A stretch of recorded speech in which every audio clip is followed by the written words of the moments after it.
Entangled Hearts by Sayumi101.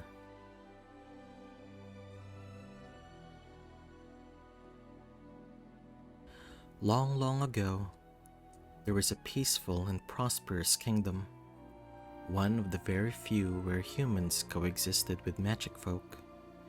Flanked by fertile soil and bounteous trade routes, they were quite fortunate. Only, the king and queen could not conceive an heir, and when they did, the queen fell deathly ill.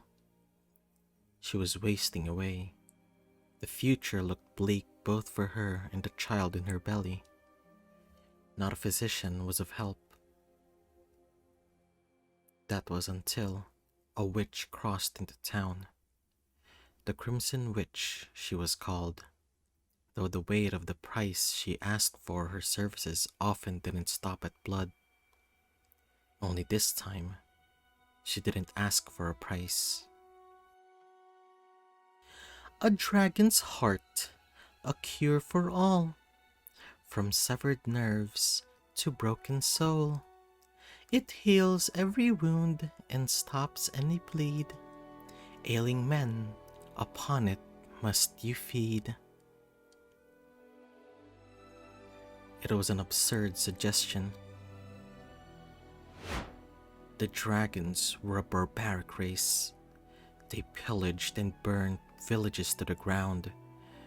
Their unruly, violent behavior had caused them to be driven and exiled into the barren, snowy regions of the far north. Getting the heart of a dragon would be a gargantuan task, and over the months, many a knight ventured forth, but none returned. That was until one day, a soldier fumbled into the throne room, trudging a trail of blood after him, and no right arm attached to his body. He raises his knapsack into the air triumphantly before falling to the floor, and inside was the very heart the royals sought. The queen ate the heart, and what followed was a true miracle. She gave birth to a healthy baby boy. The palace rejoiced, and the knight was bestowed riches beyond his wildest imagination. However, even though the Crimson Witch sought not a price, the dragon's heart seemed to have come with the strings attached. By heavens, what is this? Wrapping around her newborn baby's stomach, where he had previously been connected to his mother, was a light pink mark. The nurses wet a cloth and wiped away at the newly born prince's skin. Even as the blood was swept away, only one thing remained clear as day. "'Tis nothing but a birthmark, your majesty. Nothing to fret." "Perhaps." Only the birthmark was shaped suspiciously like a gash left behind by a dragon's claw. And it was nothing at first. But when the prince turned 13 years old, the true nature of the mark on his stomach kicked in. Every night, when dusk fell, without fail, he would be plagued with the most excruciating pain and the most vivid nightmares. Nightmares that would neither let him sleep nor recall what atrocities he was dreaming of.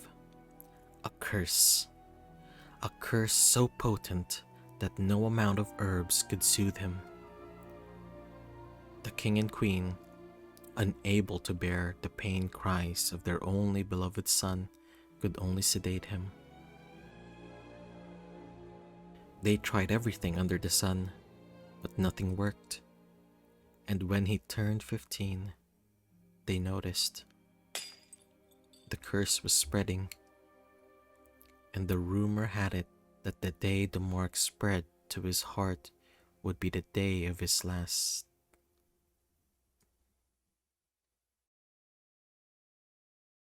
The prince begged to venture forth on a journey to break his curse. The king conceded, but on one condition, that he turned 18 first. Surely, they would have broken the curse by then.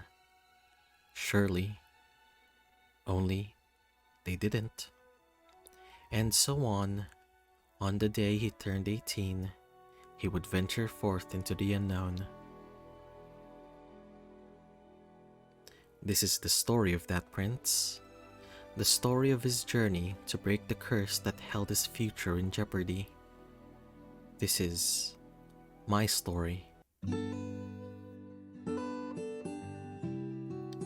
Must you really set out on your very birthday?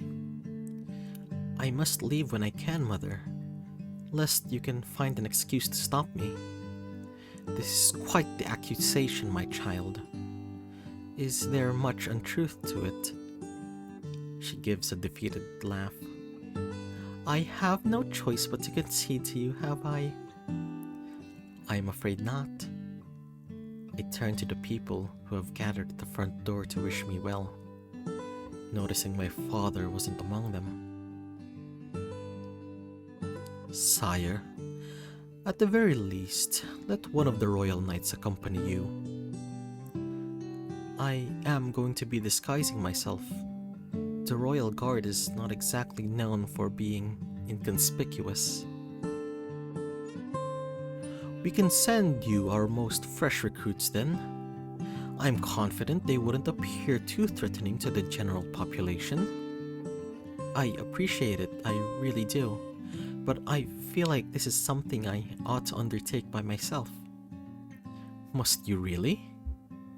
Please, Minister, have some faith. I'm all grown up now. Besides, I am carrying weapons on me. I believe you have taught me enough that I am well equipped to defend myself. He doesn't look fully convinced.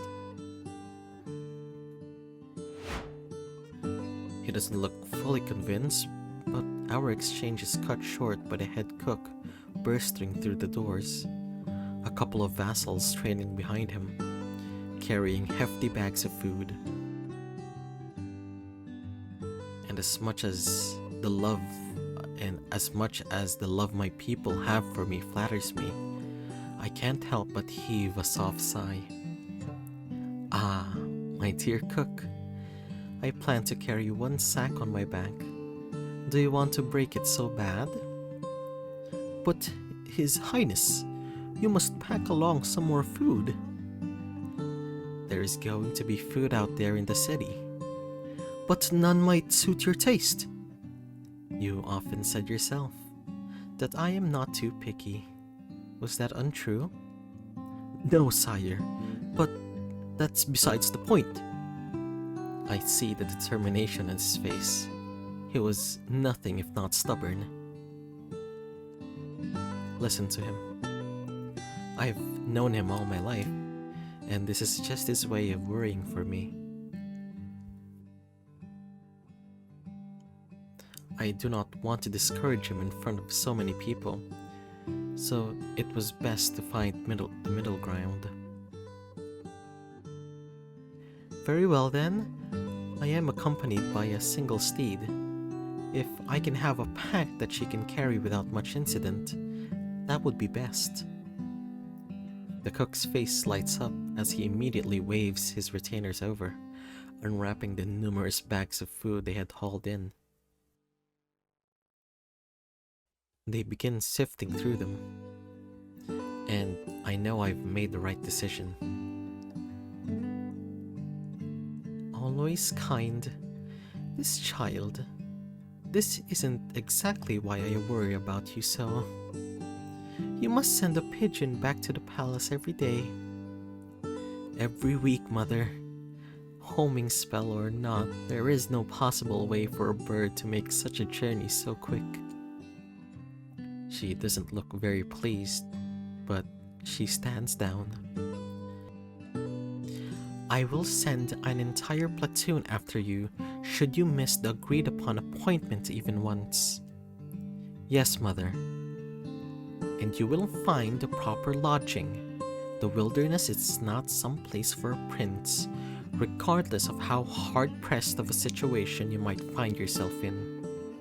But I refuse to think that my only son sleeping on hard, stone-cold floors or brambly grass crawling all over with goodness who knows what.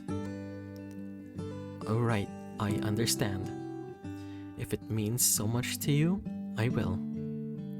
And remember your poor mother from time to time. I will, without a doubt, think of you. Ah, ever the sweetest talker. Then think of me enough that you turn your steed right around and come back. I can't help but smile at that. She was a worrier by nature, and I know that my journey must be weighing on her heart heavily, so I pull her into the hug and squeeze her tight. Displays of this nature are usually considered quite unsightly, but I reckon it should be alright as long as it gives mother a little respite. The small gathering follows me all the way to the main gate. I glance around. Father is still nowhere in sight. I try not to dwell on it too much, but it still bothers me a little. He really does not plan on seeing me off. Perhaps he thinks him not being here will deter you. It is deterring me, but not enough to change my decision.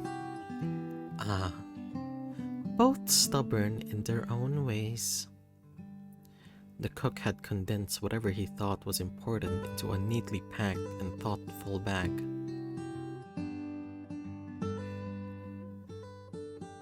All the food in here is dried, dehydrated or rubbed with salt and herbs. 'Twill last you long. We've also packed you some seasoning, so you may alter the food to your liking.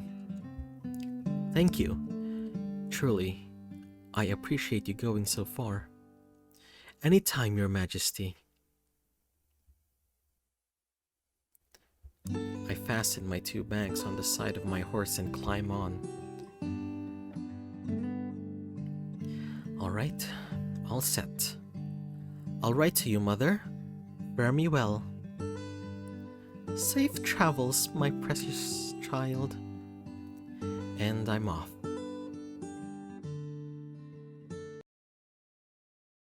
To be honest, I didn't have much in the way of concrete leads. The palace library, despite being rich in books, surprisingly lacked much information about dragons. And the Crimson Witch herself had all but disappeared over the years. There were rumors of her sightings all across the northwest of the kingdom, and that was where I was headed. It's a little bit of a wild goose chase, really, but given the resources I had, this was the best I could do.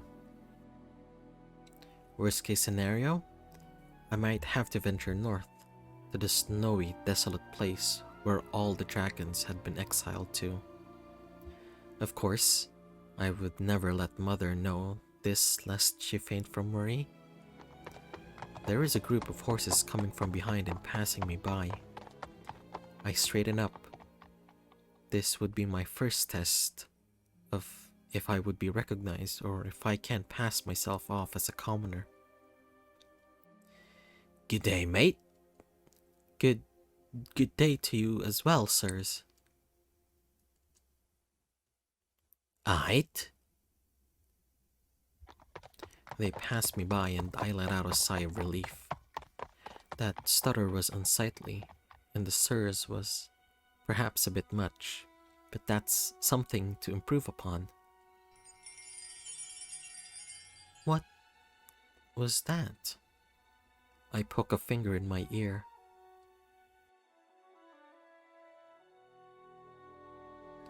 Why are my ears ringing? I looked back in the direction of the duo that had just passed me by. Inside the bag was that fixed to the saddle of their horse was a tiny face poking out. Bright green eyes glint in what seemed like panic. A fairy. She looks distressed. The two men didn't seem suspicious at first glance, but I can't just turn a blind eye towards this. Am I perhaps overthinking?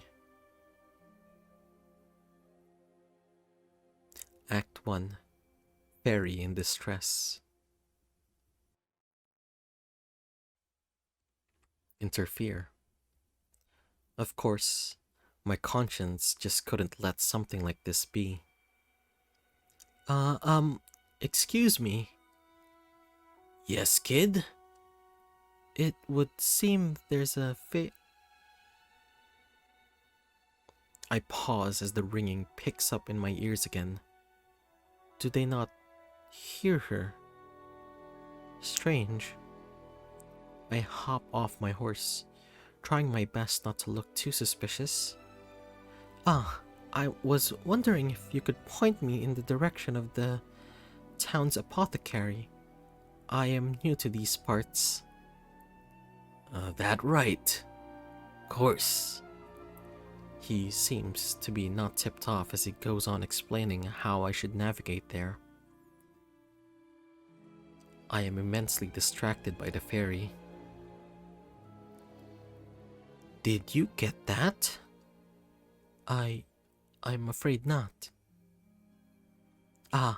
If you were headed in the same direction, would you mind if I tagged along? He gives me a once-over, vetting me at my intentions. I need to throw off anything suspicious, so I scratch the back of my neck nervously. Normal. Appear normal. I can pay you back in a meal and a drink at the tavern. Did you hear that, mate? Sure did. Can a scrawny brat like you even drink? I cannot, but I can eat. Quite a lot. I think I would make for splendid company for a meal. The second man echoes the first's laughter. You know, kid, the best way to get a mercenary's aid is through gold. Is that so? I can't... But lucky for you, me and this guy right here get bowled over by food easy. Consider our payment one meal and a couple of drinks. He said a drink. Money wasn't really a deterrent for me since I was carrying around quite a lot. All rationed at different parts of my steed, bag, and personage. But I act along. Please, I am counting on you.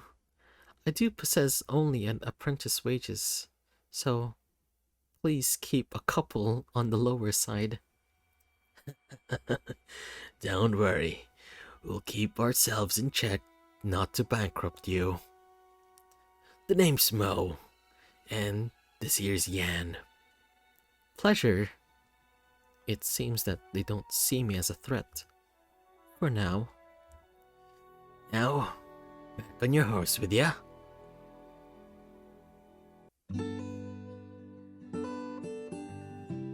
Mo is chatty. He talks of their time traveling together as swords for hire.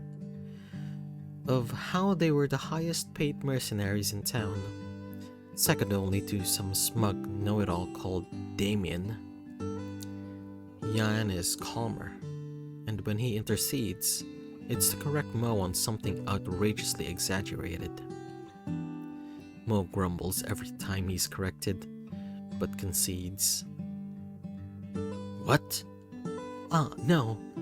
I was thinking that the pair of you make a great team.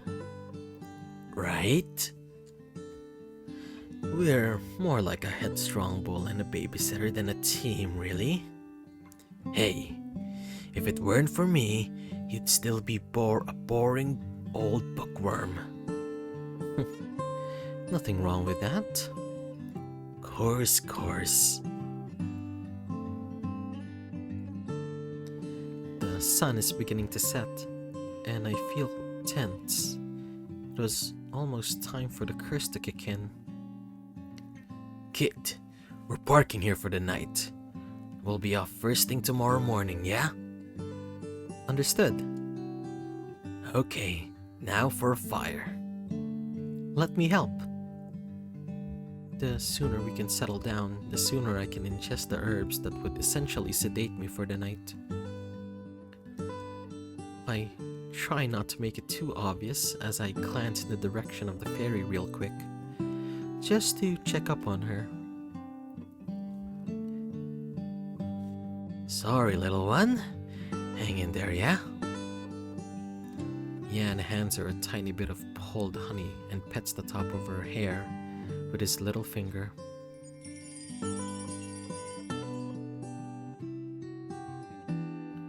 And I'm not sure if I'm biased here, but Yan and Mo did not seem like inherently bad people. Hey, careful there. Sparks flying at your sleeve. Right, sorry. Hey now, don't apologize. Just hand me your canister. I'll warm up some water for you.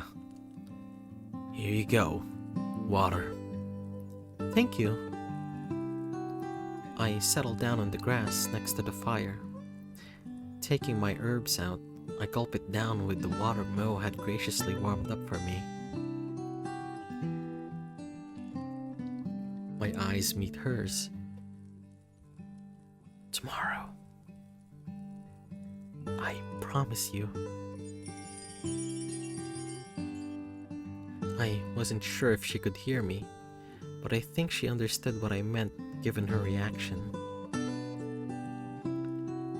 The herbs hit me before the pain of the curse can.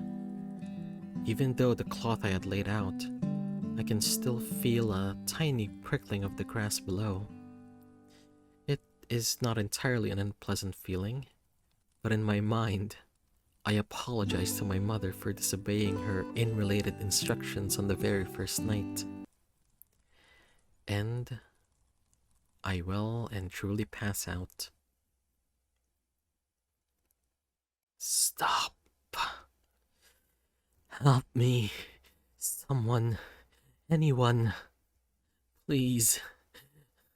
This can't be the end. Please. My mind is hazy, barely making out the sunlight hitting my eyelids.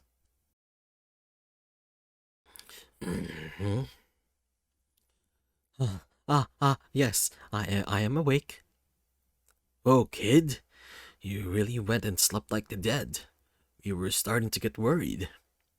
Sorry, I am a deep sleeper. That's not very safe for your travels. Well, good thing we were here to protect him then, huh?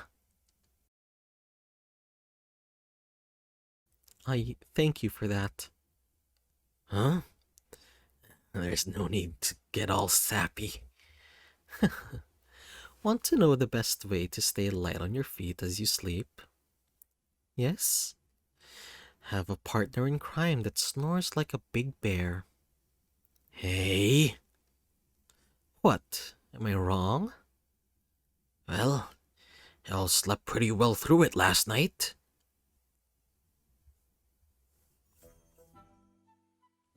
So, what kind of an apprentice are you? A guard. Explains the light armor. But with that scrawny body... I specialize in archery. That's so. See that target right there? If you can hit it right bang in the middle, I'll get you a turkey leg. Hey, the kid is paying for us, remember? Shush. I am no fool to turn down free food, I declare in an enthusiasm that matches Mo's. This causes him to laugh and pat me rather violently in the back. There we go. Loosen up, my man. Be like the kid. A huge payday soon awaits us. After all, I don't think Damien will spare expense for the little one.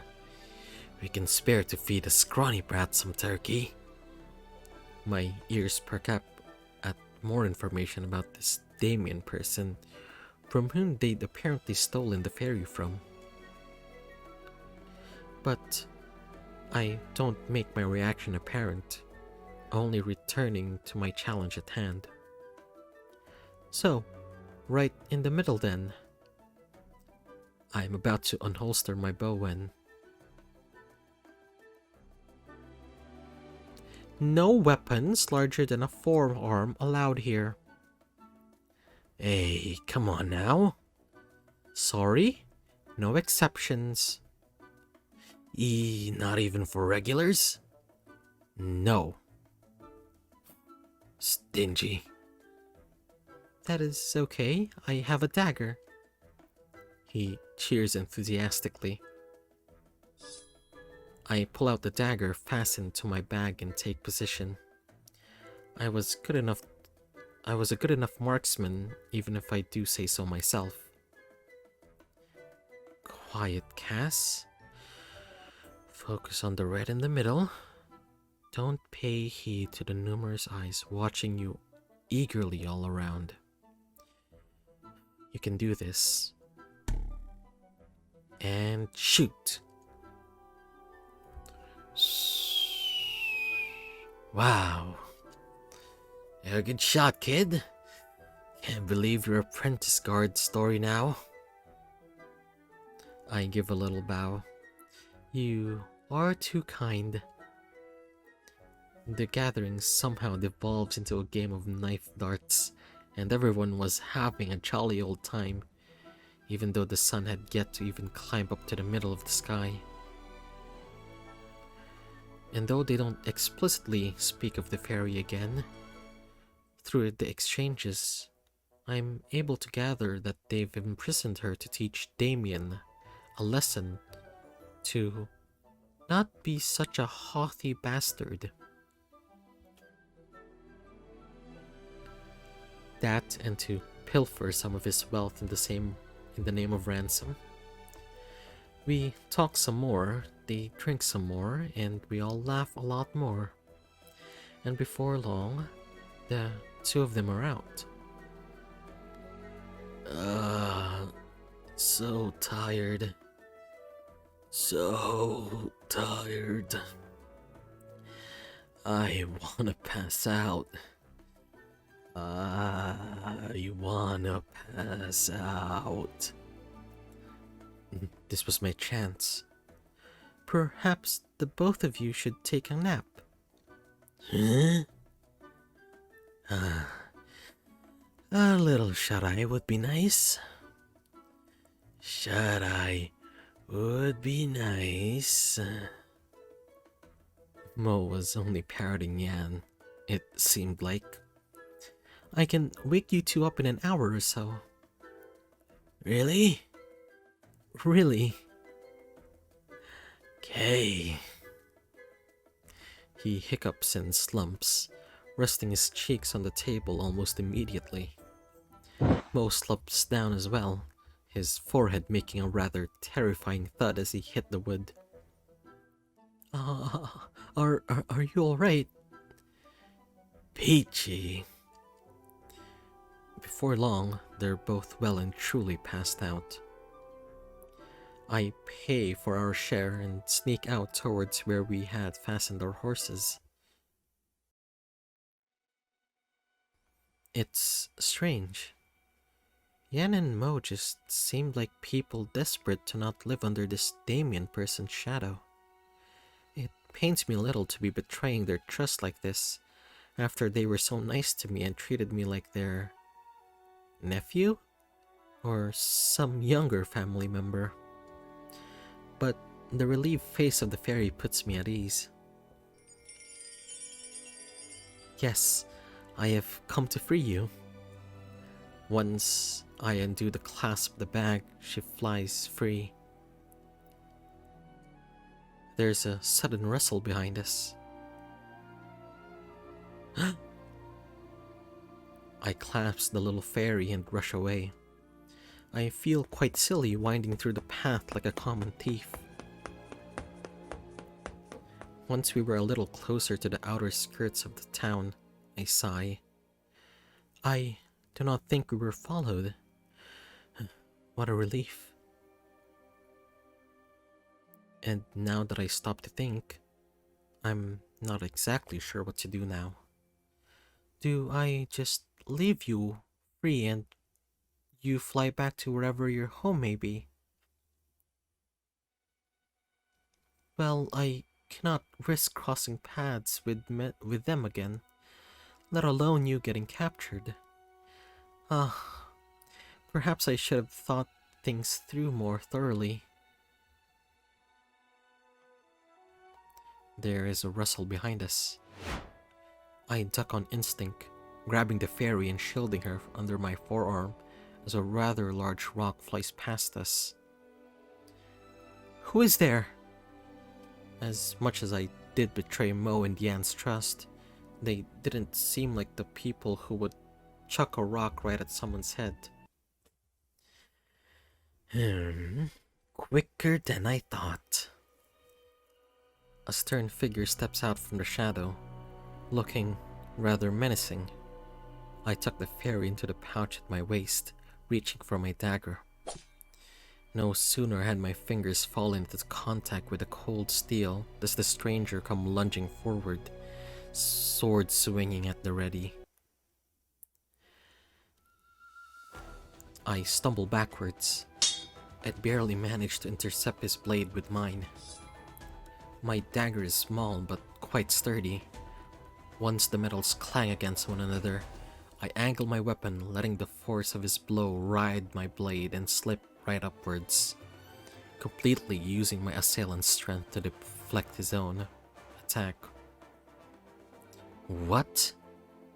That moment of surprise is all I needed to put some distance between us to bolt into the thicket. I wouldn't last if it came down to brute strength, so I had to think of something quick.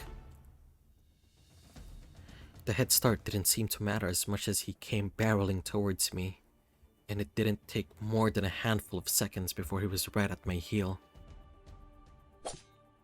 His sword is swinging at me again, and I have to turn towards him to parry. You can hardly call it a parry since all I'm doing is stopping it from hitting me. This was no job for a puny dagger. Another slash, and another.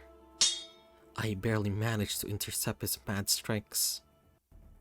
The trouble with using my deflection move earlier was that it would no longer work when the other party was hyper-vigilant about it. I can feel the fairy scrambling inside my bag. She must be so scared. Then the strikes landed calculated and heavy, and my arms are starting to tremble under the strain. God damn it. It's enough! He trips me in a motion so fluid that I can't help but be impressed, even as I'm headed to the beeline towards the ground. I don't brace myself for the fall since the sword that would be soon aimed at my throat was a more potent threat. Oh.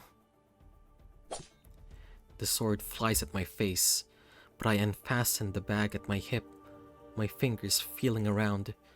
The moment I feel a pouch, I fling it at the attacker. His sword cuts through the fabric like butter, and there's suddenly a mist in the air, brown and spicy.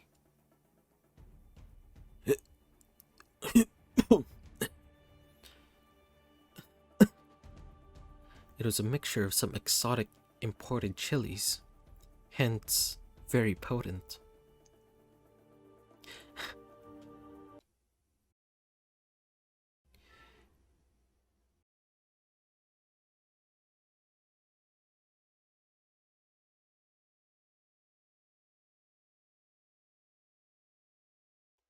Me unfastening my bag had left enough room for the fairy to fly free too, and the three of us devolve into coughing and sniffing messes. You alright? Goodness, are you alright? We both look at one another, confused. She perches on my shoulder. You... aren't you one of the fairy nappers? And then realization hits. Are you... Damien? He raises his sword yet again, a little comical of a sight with his eyes going red from the spice that he inhaled. No, no, I am on your side. I mean, I was trying to help her. I swear upon my honor. A common man's honor has nothing to do with me. Honor or not, it is the truth. She's clinging at my cheeks, patting it and doing a flurry of points and actions for... Damien? So, he did help you.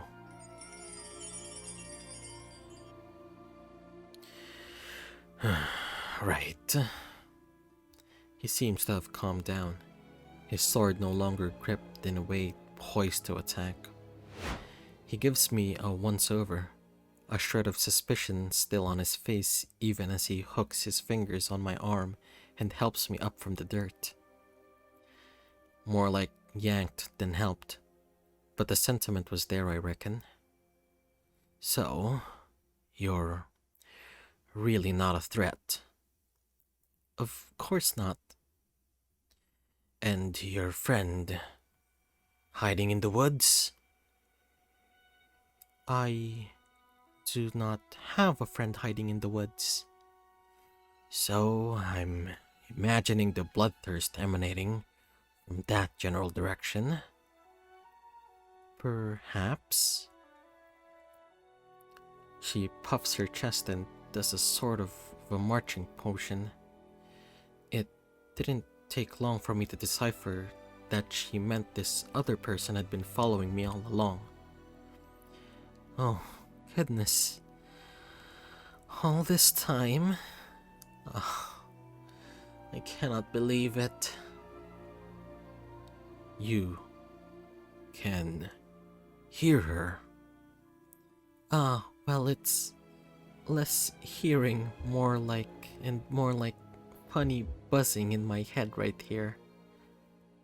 But I turn back to the matter at hand. Present yourself. That's way too flashy. You really think that'll work? Must I count down from 5? No, sire. Mir was one of the royal guards, emerged from the wilderness. Well, no shit. That actually worked. Mir is dressed in common clothes and bows deeply. The fairy copies him. As much as her antics made me smile, I put on a serious face as I turned to Mir. I thought I had asked to embark on his journey by myself. I was merely keeping an eye out for you. In fact, I think I showed mighty restraint not cutting this vagrant down the moment he raised the blade at you. I'd like to see you try, Fancy Pants. I waved Damien down. He doesn't seem too pleased by it. But he stands down nonetheless.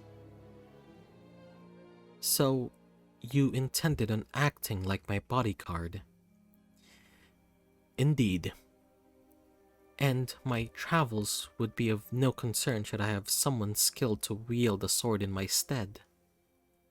Precisely. Very well. I remember Mo and Yan's talks on our journey about Damien being the most skilled mercenary they ever crossed paths with, despite his arrogance. And if our altercation from earlier was anything to go by, he was indeed very skilled, perhaps more so than most of the royal guard. You are Damien, yes? He seemed surprised that I'm addressing him out of the blue. Mm-hmm. A very skilled sword for hire. Yes, that would be me. And what would your criteria be? For taking on a job. Money. I have money. How much of it? 2 gold or the equivalent silver a day. Consider yourself employed. He looks fairly amused. And what's the job description? Bodyguard. Travel companion to the far northwest and informant in case I find myself tailed again. No, but I take it you have no more grounds to protest, Mer. If I employ the strongest hireable mercenary. But why hire when you can have me at your disposal? Mer? He bites his tongue, correcting himself before calling me by the title too obvious. His background, we know nothing of it. You cannot possibly let a vagrant accompany you. Didn't you hear him? I'm the strongest hireable mercenary. He's gloating a little, as if he hadn't just been swinging a sword at me a couple minutes ago.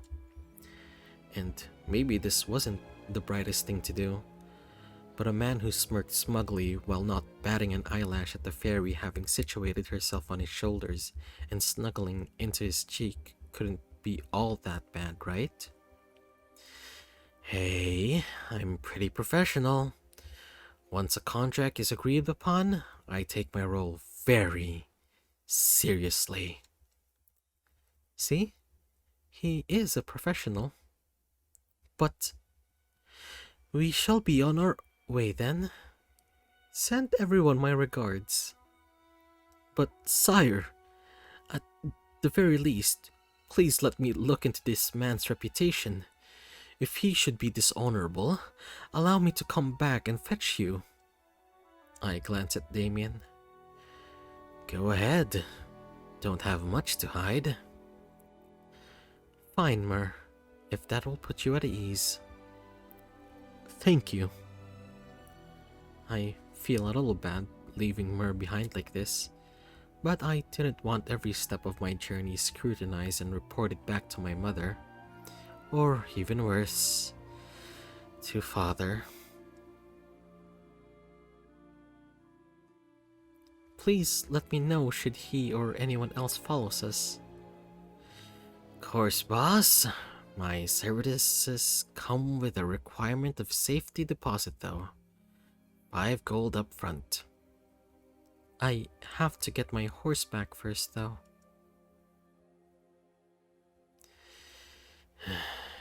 Okay. We make our way back into town. Next to the tavern, Damien follows behind me. And for some reason I don't feel as uneasy as I probably should. Damien tries to question me about where Yan and Mo were, but I steer the conversation away the best I can. But being reminded of them, guilt grips me again. Enough that I etch a sorry in the mud by their horses and leave some silver in the pouch where Prim had previously been imprisoned. It was not a big payday like they expected, but hey, it'd be better than Damien potentially skinning them alive or something. And so, the journey begins. Hello friends, thanks for watching that video, and if you like my voice acting, you can support me by subscribing. Alright, that's it. Bye senpai.